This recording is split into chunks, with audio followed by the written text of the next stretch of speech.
हनुमान चालीसा एक ऐसा पाठ है जिससे शनि ग्रह, राहु ग्रह, केतु ग्रह, मंगल ग्रह, इन सभी ग्रहों का अशुभ प्रभाव जीवन से समाप्त हो जाता है। व्यक्ति को शनि की 7.5, ढैया आदि में बहुत ज्यादा राहत मिलती है। शनि के अशुभ प्रभाव उस व्यक्ति को इस दौरान परेशान नहीं कर पाते। हनुमान जी भगवान राम के परम भक्त हैं। भगवान हनुमान की हनुमान चालीसा एक ऐसी कृति है जो हनुमान जी के माध्यम से व्यक्ति के अंदर विद्यमान गुणों का बोध कराती है। इस पाठ का मनन करने से व्यक्ति की बल और बुद्धि जागृत होती है। भगवान हनुमान कलयुग के जागृत देव माने गए हैं और यह बहुत जल्दी प्रसन्न भी हो जाते हैं। भगवान हनुमान को संकट मोचन कहा गया है, यानी कि यह सबके संकटों का निवारण करते हैं। हर तरह की समस्या का समाधान भगवान हनुमान द्वारा होता है। धार्मिक ग्रंथों में भी इस बात का वर्णन है। जो भी व्यक्ति नियमित रूप से हनुमान चालीसा का पाठ करता है उसको अपने जीवन काल में कभी भी परेशानियों का सामना नहीं करना पड़ता। उसके जीवन से परेशानियां कोसों दूर रहती है। हनुमान जी की कृपा प्राप्त होने पर सभी प्रकार के कष्टों का निवारण हो जाता है।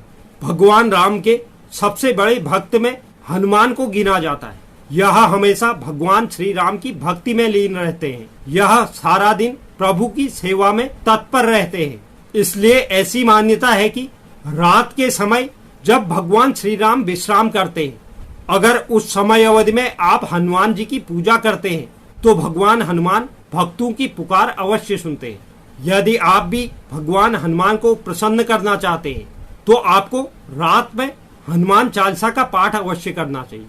बजरंगबली इससे आपकी अवश्य पुकार सुनेंगे।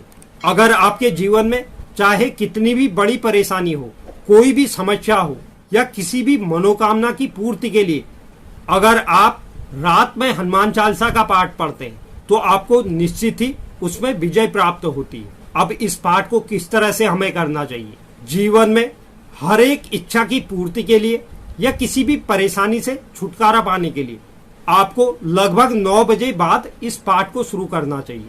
आप इस पाठ को प्रतिदिन 7 बार कर सकते हैं, 9 बार कर सकते हैं या 11 बार कर सकते हैं, लेकिन आपको एक फिक्स समय बनाना पड़ेगा। अगर आप 9 बजे से इस पाठ की शुरुआत कर रहे हैं तो हर दिन आपको 9 बजे से ही इस पाठ की शुरुआत करनी है। अगर आप 10 बजे से कर रहे हैं तो नित्य आप 10 बजे से ही इस पाठ की शुरुआत करें। तो आपको लगातार 21 दिनों तक 7 बार, 9 बार या 11 बार इस पाठ को करना चाहिए। इससे आपकी किसी भी मनोकामना की पूर्ति होगी और आपके हर एक समस्या का समाधान इस पाठ से प्राप्त होगा। यदि कोई बच्चा आपका कहना नहीं मानता, यानी कि बच्चे बड़े जिद्दी होते हैं, अक्सर वह माँ बाप का कहना नहीं मानते। अगर जो भी बच्चा इस तरह का है तो आप चाहते हैं कि आपका बच्चा आपकी बात सुने, तो आपको प्रत्येक मंगलवार और शनिवार के दिन रात में 9 बजे के पश्चात हनुमान चालीसा का पाठ करना चाहिए। प्रतिदिन 5 बार इस पाठ को कीजिए। इससे पहले आपको संकल्प भी लेना पड़ेगा कि आप इसे किस निमित्त करने जा रहे हैं। आप किसी भी समस्या के समाधान के लिए या अपनी मनोकामना की पूर्ति के लिए करने जा रहे हैं तो आपको उसके लिए संकल्प लेना आवश्यक है। तो आप अगर इस तरह से अपने बच्चे के लिए इस पाठ को करते हैं, यानी कि प्रतिदिन 5 बार आप 21 दिनों के लिए इस पाठ को करते हैं, तो आपका बच्चा आपकी बात जरूर मानना शुरू कर देगा। वहीं आप विदेश में सफलता चाहते हैं या आप अपने नौकरी में पदोन्नति चाहते हैं और आपको अभी तक सफलता प्राप्त नहीं हो पा रही है, तो आपको रात में इस पाठ को करना चाहिए, यानी कि 9 बजे के पश्चात। आप इस तरह से 9 दिन तक इस पाठ को कीजिए, जिससे 9 दिन में 108 पाठ पूरे हो जाएं। यानी कि 108 पाठों को आपको इस तरह से डिवाइड करना है कि जो वह 9 दिन में पूरे हो जाए। इससे पहले आपको इसके लिए भी संकल्प लेना होगा। तो आप अगर नौकरी के लिए या विदेश में सफलता के लिए इस तरह से पाठ को करेंगे तो आपको निश्चित ही बहुत जल्द सफलता प्राप्त होगी। लेकिन आपको इसके लिए कुछ बातों का ध्यान भी रखना होगा। आपको भगवान हनुमान की पूजा अर्चना करते वक्त साफ सफाई का विशेष रूप से ध्यान देना होगा। आपको अपने पूजा का स्थान साफ रखना होगा। भगवान हनुमान की पूजा की बात, उनकी आरती भी जरूर उतारें।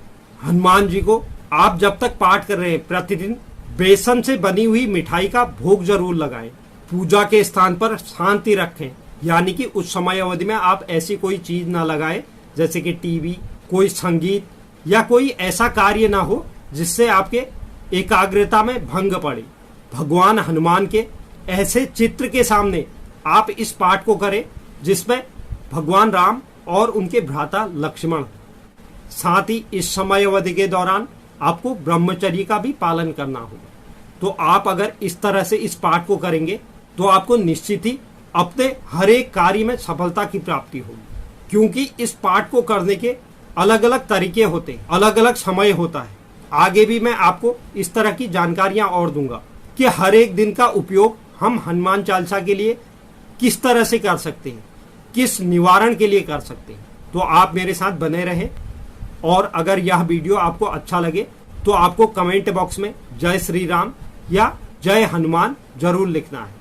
उम्मीद करता हूं मेरे द्वारा यह दी गई जानकारी से आप संतुष्ट होंगे। जो भी नए दर्शक चैनल पर हैं, चैनल को आप जरूर सब्सक्राइब कीजिए और बेल नोटिफिकेशन भी ऑन कर लीजिए, जिससे चैनल पर अपलोड होने वाली हर एक वीडियो का नोटिफिकेशन आपके पास सबसे पहले पहुंचे। और आप वीडियो को लाइक और शेयर भी जरूर करें, और कमेंट बॉक्स में आप अपनी राय भी जरूर लिखें। धन्यवाद।